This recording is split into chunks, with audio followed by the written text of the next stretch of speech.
కట్టుకున్నాం, రైలు వచ్చింది, అన్ని తెచ్చుకున్నాం, మంచినీళ్ళ పథకం తెచ్చుకున్నాం, హాస్పిటల్ కట్టుకున్నాం, కాలేజ్ కూడా తెచ్చుకున్నాం.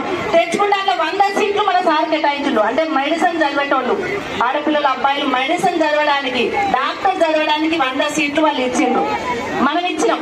ఇస్తే ఆయన ఏం చేసిండు, మొన్న వచ్చి కొడంగల్ తీసుకుపోయిండు 50 సీట్లు.